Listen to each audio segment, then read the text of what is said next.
Yo, what is going on, everyone? My name is Nick, or the Notorious Fantasy, and in today's video, we're going to be going in depth into my top 20 quarterback and tight end rankings and tiers for week number 3 of the 2024 fantasy football season. But before we could get into things, I would like to ask that if you guys are new to the channel and you do end up enjoying today's video, that you please make sure to hit that subscribe button down below. And while you're down there, whether you are new to the channel or not, please make sure that you do leave a like on today's video. It would help me out a ton. If you want to follow me on Twitter or X, please do so at NotoriousFantasy. So without further ado, let's get into my week number 3 quarterback and tight end top 20 rankings and tiers for the 2024 fantasy football season. We begin with the S tier at the quarterback position with my quarterbacks 1 through 4 for the week. At number 1, we got Jalen Hurts, quarterback of the Philadelphia Eagles, going up against the New Orleans Saints this week in New Orleans. Now, last week, Jalen Hurts was the quarterback 2, and in week number 1, he was the quarterback number 10, so a very solid start on the season for Jalen Hurts. There's a reason why he was my quarterback number 1 in fantasy football drafts this summer, and that is because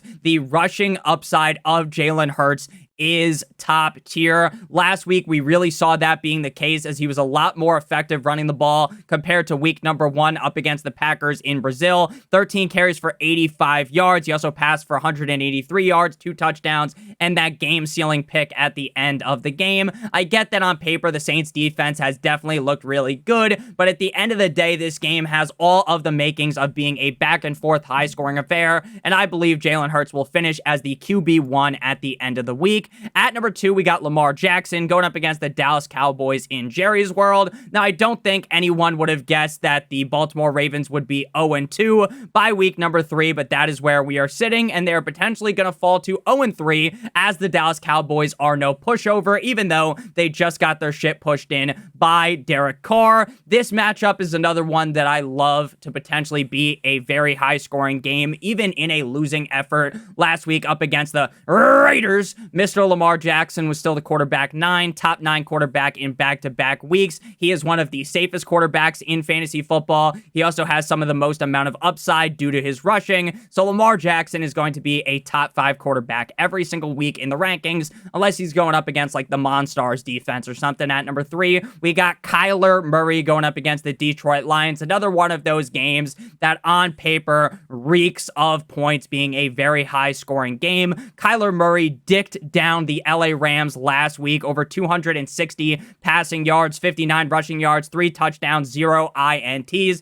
and frankly, he should have had 4 if Marvin Harrison would have caught that pass, but still, didn't matter. He was the quarterback 1 on the week and scored damn near 30 fantasy points. This matchup up against the Lions is mouth-watering. Again, this might be the game that has the highest scoring total on the week. I'm ecstatic to give Kyler Murray another chance to be my starting quarterback 1. He was a guy that I was given the Sukalamink special to all summer long, telling you guys to draft him. And if you did, you have been very excited. To close out the S tier, we got Josh Allen going up against the Jacksonville Jaguars. In week number 1, he kicked the teeth in of the Arizona Cardinals, 4 tugs, 0 INTs, quarterback 1. Last week up against the Dolphins, while the Buffalo Bills Cleveland steamered my Miami Dolphins, Josh Allen didn't have to do much because it was the James Cook show. Just 130 passing yards and 1 touchdown as the quarterback 28. But we'll just brush that off as Josh Allen should be in a lot more of a competitive game up against the Jaguars. The Jaguars defense is great against the run, not so hot up against the pass. And I think Josh Allen feels like a lock to go back into the top 5 at the quarterback position this week. Now we move on into tier number 2, the A tier here, beginning with Joe Burrow, Joe Shiesty going up against the Washington Commanders. Now, week number 1 up against the Patriots. Once they lost that game, it was a hardy-har, how the fuck do you lose to the Patriots? Joe Burrow didn't look great. And then in week number 2, he looks better against the Chiefs, but they still hold the L.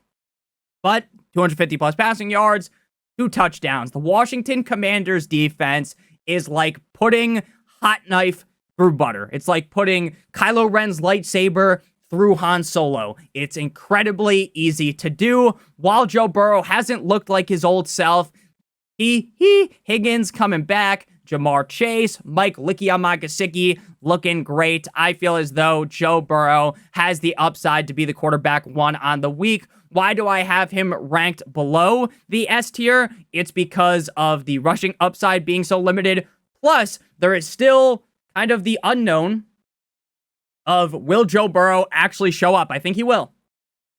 But there's definitely a question mark with that. Next up, we got Anthony Richardson. Now, I know what you might be thinking. Nick, Anthony Richardson absolutely screwed the pooch last week. He was the quarterback 21, so how are you so confident in starting him again? It's because we know what Anthony Richardson is.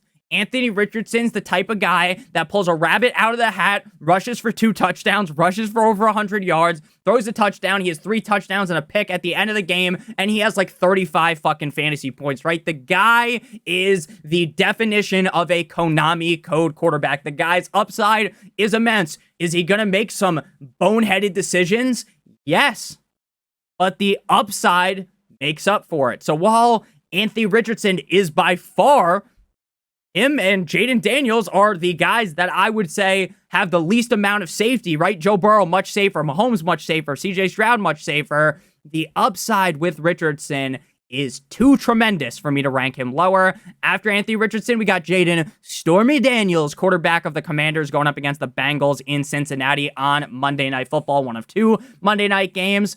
Jaden Daniels smashes the Buccaneers, then has a coming down to earth moment up against the Giants, a really soft defense.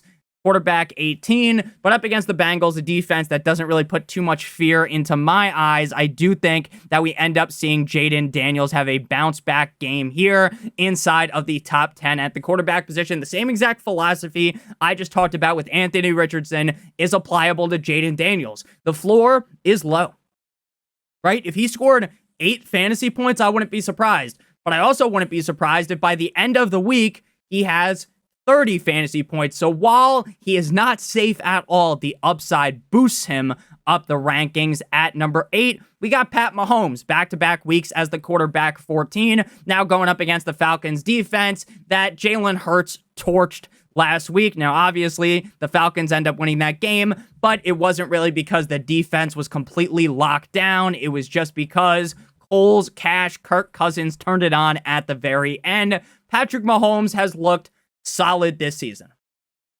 Does he look like some unfathomable GOAT? No. He's thrown 3 touchdowns and he's thrown 3 INTs. Pat, turn of the ball over. But, and this is a big but, shout out to Sophie Rain, Patrick Mahomes is Patrick Mahomes. They lose Pacheco, so I think they're going to go with a more pass-heavy attack. I don't think we're going to see Carson stop the steal, get a million touches in this game. So Patrick Mahomes, I expect him, the team to be on their bike. I expect them to pass the ball, vintage Chiefs style. So Patrick Mahomes should be in for his best game yet. At number 9, we got CJ Stroud going up against the cold like Minnesota Vikings in Minnesota. Now, CJ Stroud, quarterback 8 in week 1, 16 in week number 2. CJ Stroud is going to finish anywhere from, I would say, the quarterback 3 to the quarterback 16 every single week. And more likely, the projection is anywhere from quarterback 3 or 4 to quarterback number 12. He is a very, very safe asset. He has the fucking Avengers to throw the ball to. Tank Dell, Stephon Diggs, Dalton Schultz, Nico Cousin, Let's Go Bowling Collins, right? He has all of the weapons, and he's a great quarterback. So he's going to be like a condom wrap around your team.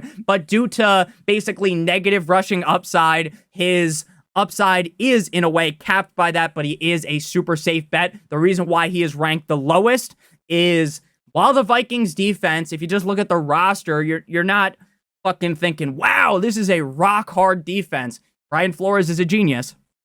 While I hate the guy for what he did to my boy Tua, I do still believe that that defense could end up locking up the Texans offense and throwing away the key. Next up, we move into the B tier. So all the guys in the S tier, the A tier, the B tier, I am relatively confident in. The S tier, obviously the most confident. Then there's a little bit of a drip down, but I'm still pretty confident in those guys. This tier, I am confident in, but there are more question marks than the guys ranked above him.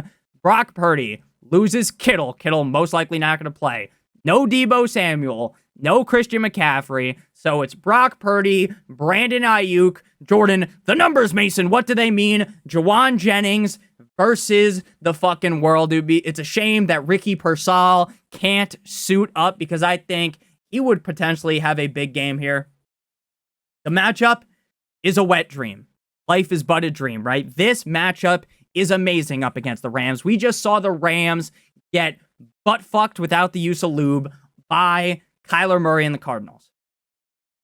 Problem is, Brock Purdy hasn't looked great thus far this season. He definitely looks worse than last season. And there's a bunch of injuries. But if there ever was a game for him to finish inside the top 12, it would be up against a defense in the LA Rams that can't stop a nosebleed. Next up, we got Baker Mayfield of the Bucs going up against the Denver Broncos. Back-to-back weeks inside the top 5, and he could definitely replicate that this week. So Brock Purdy, the matchup, I just like it slightly better than Baker Mayfield's matchup here. But both the Rams and the Denver Broncos defense really aren't all that good. And in terms of safety, I would feel a little bit safer playing Baker compared to Brock Purdy. But we kind of know what the Baker Mayfield cycle is. It's an old school meme, but it's like, play like shit, yell at the media, say the media doesn't know ball, play amazing, and then it just keeps going. Life is a flat circle. Right now, Baker's grabbing his nuts all game long. Baker is slapping the defense, front hand, backhand, Key and Peele style. But, you know, top five quarterback in 2 straight games. What history would tell us is that this is going to be a come down game. And maybe this isn't going to be, maybe Baker's different now, But in the past, this would be the Black Monday or Black Tuesday. I don't remember what the actual day was historically wise, right? Where all the stocks fucking crashed, right? They go to zilch. That's what could happen with Baker Mayfield.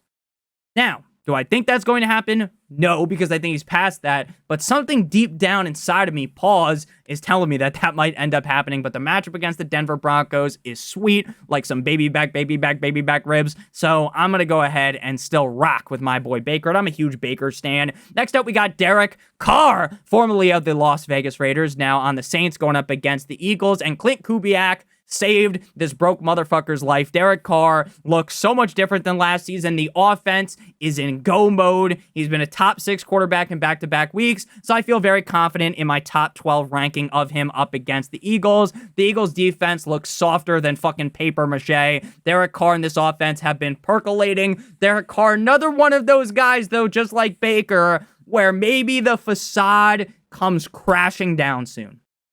Not saying that it will, but maybe it will. But Derek Carr, you still definitely have to rock with him inside of the top 12. Next up, we got Derek Carr up against the we got Dak Prescott going up against the Baltimore Ravens. Dal versus Bal. Ravens, like I said, 0-2. Dak Prescott 1-1. They got raw dogged by Derek Carr last week. Dak, based upon where you drafted him, has been disappointing. But the matchups will get better as we get deeper and deeper into the season. I mean, he closes out the season against, from week 12 on, it's amazing. It's the Commanders, the Giants, the Bengals, the Panthers, the Bucks, the Eagles. So he's going to finish strong, but it's been tough sailing right now. The matchup against the Ravens doesn't really concern me, but the fact that Dak Prescott hasn't really been able to get it up recently, he's been in dire need of some fucking blue chew. Dak Prescott, the better days are ahead.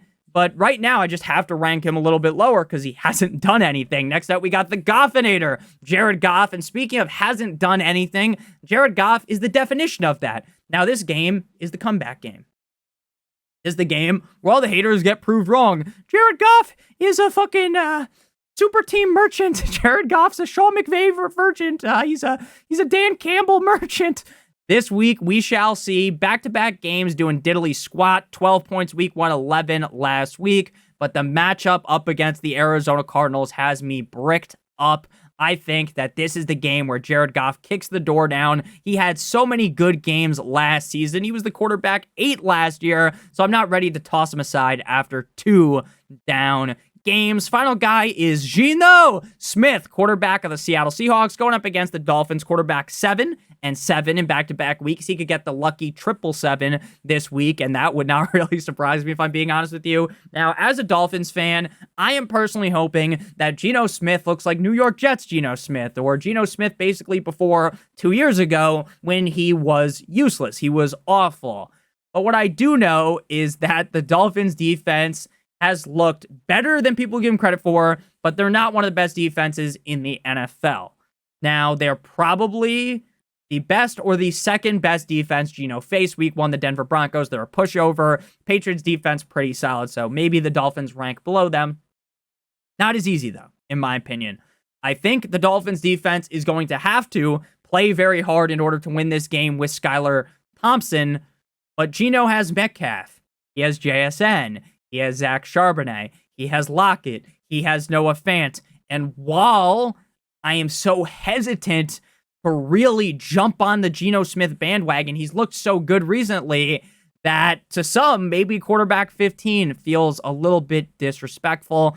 But I don't really think so, because deep down, he's still Geno Smith. Next tier is just one guy. It's Mono Man Sam. I had to keep him isolated so he didn't spread that mono to anyone else. Quarterback 13-4 over the last 2 games. I definitely thought last week was going to be that comeback to down-to-earth moment for Sam Darnold, going up against the 49ers defense.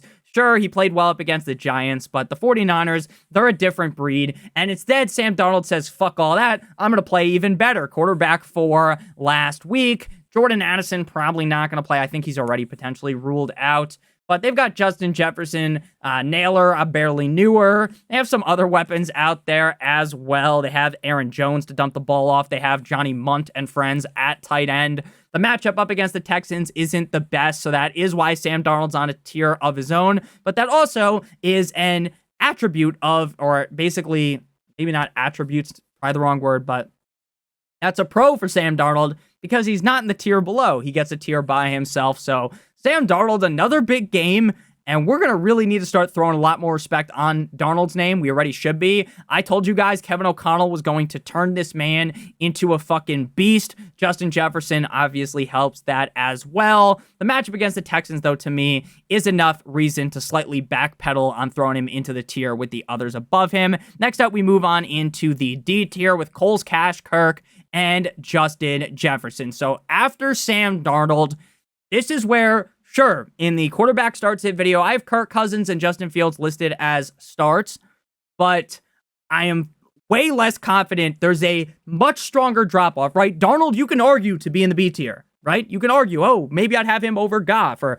hey, I've got him over Dak, this, that, and the other thing, right? But these guys, I don't think anyone's arguing, oh, I need to put Justin Fields next to Baker Mayfield. I don't think anyone's going to say that. Now, Kirk Cousins looked way better last week compared to week one. Week one up against the Steelers, he was pulling a Sam Darnold. He was seeing ghosts. He was looking like straight up dick cheese. It was not good at all. But week two up against the Eagles, he channeled his old school version of himself and played a lot better. Now, even he himself will admit that, hey, I still don't feel 100%, and I think as the season goes along, we're to feel a lot better about Kirk. Now, this could be a back-and-forth high-scoring affair, or the Chiefs' defense that is incredibly underrated might end up wrapping Kirk Cousins up like a Christmas gift, and Kirk ends up having a bad game. This is also on prime time. Now, I know maybe Kirk Cousins slashed that narrative with a shuriken in half because he beat the Eagles in prime time, clutch game-winning drive. But that's still something in the back of my head. So while I like Kirk Cousins, I just don't love the matchup, and it's also in prime time, so it scares me. And again, unless you're really down bad, you shouldn't even have to start a guy like Kirk Cousins or Justin Fields. Now, Justin Fields has yet to finish as a top 18 quarterback in fantasy. But he continues to get ranked this high because of the rushing upside. It's very obvious. This is a team that wants to throw the ball 20 to 25 games in a perfect world. 20 to 25 times a game. That is because they want to be in the game, in the driver's seat, or slightly behind to where they could run the ball a bunch and not make Justin Fields make any egregious mistakes by throwing the ball directly to the defense or by avoiding sacks and then throwing the ball fucking sky high to the moon, and then there's 3 defenders all over it, Will Levis style, right? They're basically like wrapping Justin Fields in some bubble wrap, giving him a helmet, and saying, go out there and don't fuck anything up. And he's done that in back-to-back weeks, and it's led to 12 and 11 fantasy points. But we know, deep down, that Justin Fields could run the ball one time. He's rushed 14 times, then 8 times. Take one rush, 50 yards to the crib. So the upside is there. but he's not going to throw the ball enough for me to want to rank him a lot higher. Before we go ahead and finish out the quarterback rankings here and then move to the tight end rankings, I would like to give you guys a quick word from our friends and our sponsor over at Underdog Fantasy. If you guys are new to Underdog Fantasy and click on the link in the video description or use promo code Notorious, you'll receive a free pick like Mahomes higher than half a total yard. If you sign up before Sunday Night Football, you'll be able to get this half of a total yard higher. So you select the higher, and then you pick any other pick from any of the games on Sunday, any of the games on Monday, one of the players, and you could do higher or lower on them. And if both of those picks hit, you'll receive 3 times what you put into your pick'em. And then obviously the number will be times by multiple other amounts based upon how many other picks you add. If you add 2, that's how you get the 3 times payout. So promo code Notorious or click on the link in the video description on Underdog to receive the free pick plus up to $1,000 in bonus cash. So back on into things here. The final tier here is going to be the E tier, which is comprised of multiple other players that aren't going to be listed in this because, again, unless you're in like a 2-quarterback league, I don't even think the rankings would be that important. If you have questions about it, I'll definitely answer it, and I'll just read them all off. We got Trevor Lawrence up against the Bills, Caleb Williams up against the Colts, Deshaun Watson up against the Giants, and Gardner Minshew up against the Raiders.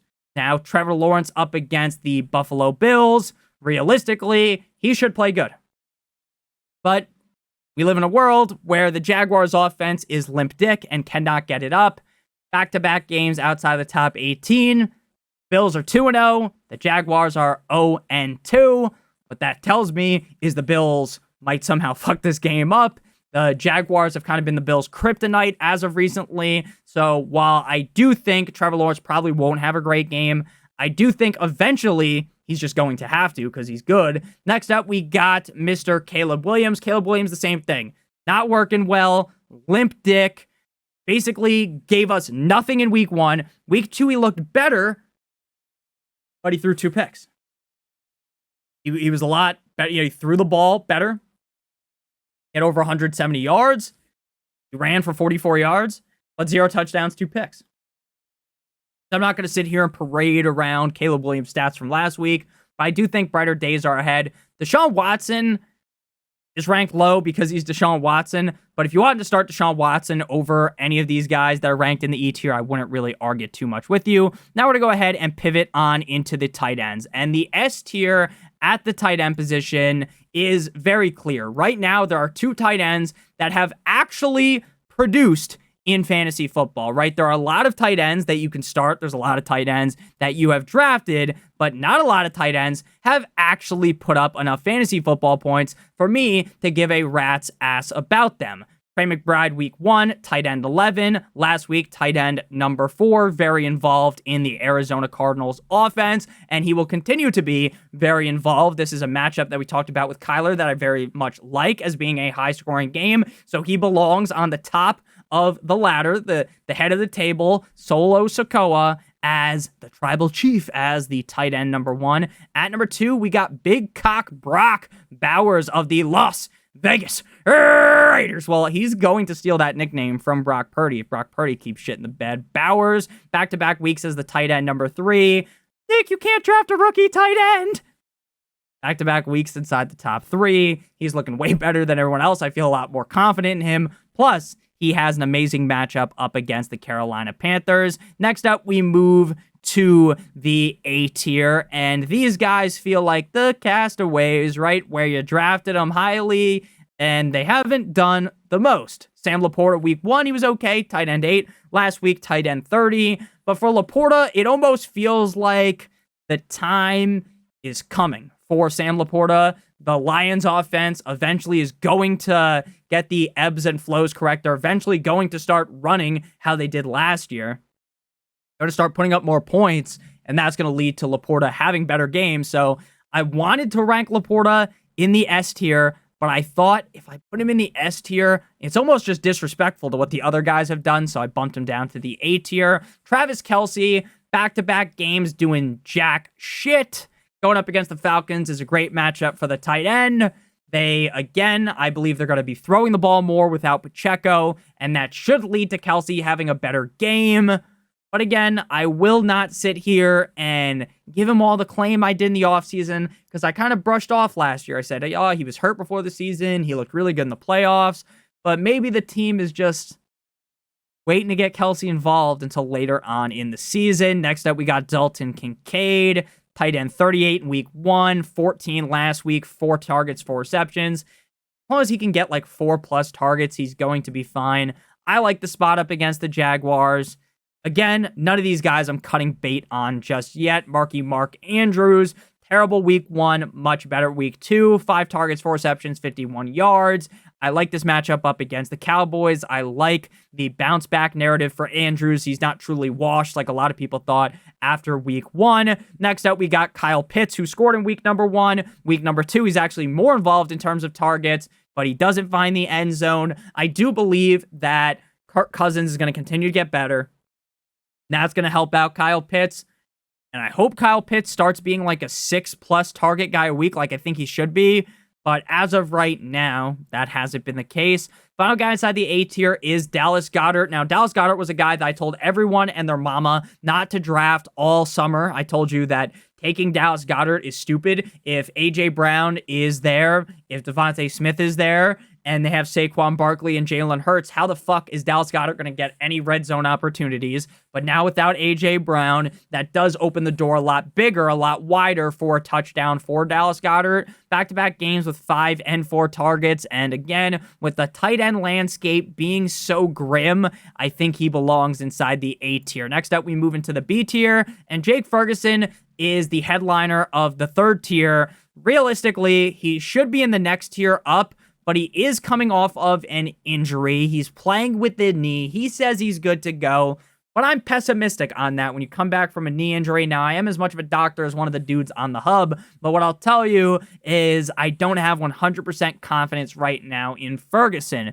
Now, does that mean we got to bury him down the rankings? Of course not. He's still very respectable inside of the B tier, but I do worry that maybe he won't get the correct allotment of snaps that we're used to with Ferguson. Next up, we got Mike Licky Amagasicki on calf limited on Friday. You are going to want to monitor the health of Gesicki today and on Sunday. My assumption is he plays, but we say this all the time. An assumption makes an ass out of you and me, so I wouldn't lock that in. Mortal lock of the century, Gesicki is going to play. Now, they are playing on Monday, which does point towards him being more likely to play, in my opinion. Great spot against the Commanders. Now, T. Higgins coming back might sink the metaphorical battleship of Gesicki, but he saw 9 targets last week. I think he's going to be more of a 5-6 target guy, but we know Gesicki is a guy that is a great red zone threat, so I'm fine with Gesicki right now. Next up, we got Ertz.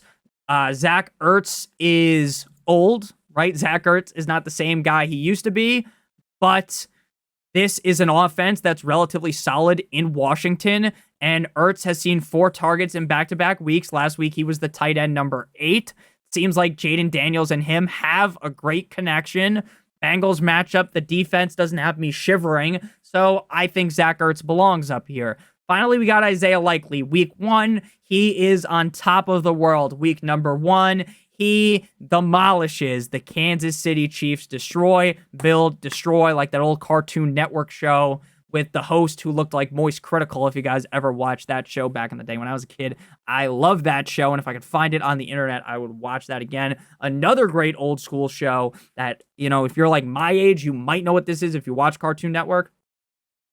The show where we're not going to talk too much about this because I know no one gives a fuck, but it was that show where the kids would ride the roller coaster and then someone would ask them like trivia questions. I used to love that show. That's a very niche show, and we're also like 30 minutes into the video. So if anyone watched that show and remembers, let me know in the comment section, and shout out to you for watching this long. I love you long time. So Likely tight end 1 in week 1, tight end 24 in week 2. He's still, in my opinion, the 3rd best receiving option, if not the 2nd best receiving option on this team. This game should be a high-scoring game against Dallas. I think he plays a lot better this week. Next up, we move on into the C tier, and this is a big tier. We got Freiermuth, Parkinson, Schultz, New Smith, Cole Kmet, Noah Fant. So the S tier, no-brainer starters. The A tier, you're definitely starting those guys, but it doesn't feel as great. The B tier, it's like, okay, I don't have any of the guys in the S or the A tier, but it's okay. It's okay. The C tier is where we start to have a lot of issues, and it starts to get a lot more confusing, a lot more cloudy. So Freiermuth, 4 for 4, like he was at Wendy's last week for 39 yards, 4 for 4 in back-to-back weeks. Going up against the Chargers, this is a great matchup for a tight end. The big problem is that, 1, Justin Fields isn't the best. 2, they don't throw the ball a ton, so he's got to make a lot of those 4 targets and hopefully find the end zone to truly pay off. Kobe Parkinson's in a great scenario on paper. Cup out, Puka out, volume, go. It's like a caveman.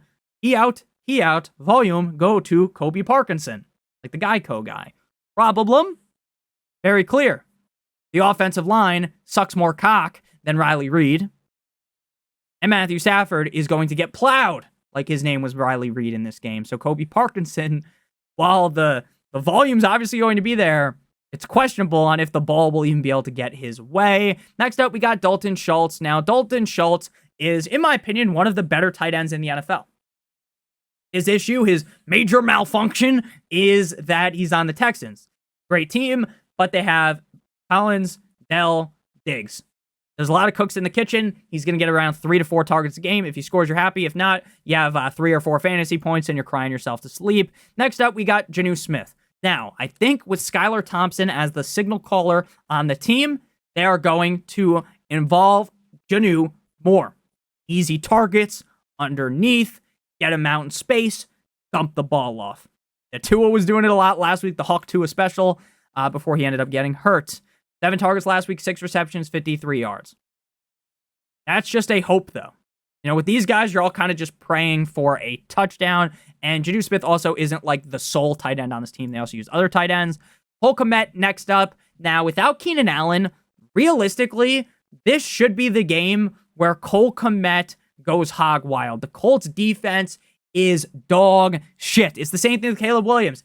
This should be the game where he goes crazy, where he rips his shirt off like fucking Hulk Hogan, brother, and has a huge showing. But what will probably happen is Caleb Williams is lost playing with a fucking dandelion in the fucking on the field, and he's doing jack shit. Okay, Cole Kmet, I love Cole Kmet. I do, like that Post Malone song, but clear, if Caleb Williams keeps playing like shit, you can't rank him higher. Final guy, Noah Fant. I love Noah Fant, one of the most underrated tight ends in the NFL. Solid matchup up against the Dolphins defense. Problem, another team with a loaded offense that just really doesn't have enough targets to go around for Mr. Fant. Final tier here is the D tier. Now, if you are in the C or the D tier, it's essentially get down on your knees, pause, and pray to the football gods above and say, I need a touchdown. Football gods, please help me. Now, with Taysom Hill, you're also praying for that touchdown, but he's the dice roll guy every single game. He's questionable with the chest, so you got to just wait to see if he plays. I think he will. Taysom Hill could run the ball in for a touchdown. He could throw in a touchdown, or he could catch a touchdown. He's truly a Swiss Army knife, right? But with how good Kamara has looked, I don't think the rushes are going to be bountiful. With how good Derek Carr has looked, I don't think Derek Carr is going to get miraculously pulled for Taysom Hill.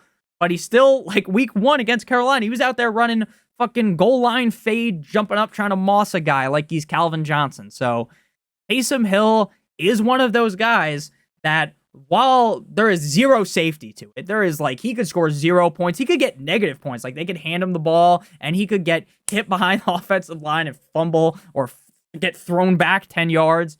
But he is, like, a true, like, out of all these guys down here, right? Out of all the guys in the C tier or the D tier, he's the guy that I could see being the tight end number 1. He has the easiest path of being the tight end 1, but he also has the easiest path of being the tight end 73.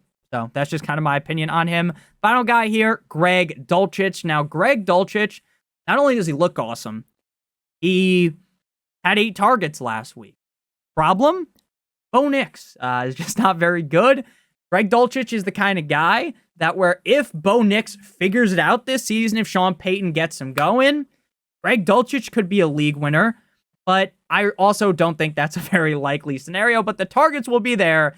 they just won't be very accurate. So thank you guys all so much for watching. If you guys did end up enjoying today's video, make sure you guys hit that subscribe button down below. While you're down there, whether you are new to the channel or not, make sure you guys leave a like on today's video. It would help me out a ton. Again, check out Underdog Fantasy. Promo code Notorious to get that free pick higher than half a total yard for Patrick Mahomes, as well as up to $1,000 in bonus cash. Love you guys all so much. Check out one of the videos on your screen if you haven't seen them already. See you guys tomorrow morning, Sunday morning at around 12 in the afternoon Eastern Standard Time before the 1 p.m. kickoff. I'll be answering all of your guys' questions. I'm live every single Thursday, every single Sunday. So make sure you guys hit that subscribe button down below if you're new. Hit that like button. Check out one of the videos on your screen if you haven't seen them already, because when I said that before, we might have yapped for too long. It might not have even been on the screen. So I love you guys. Have a great one. As always, good boy.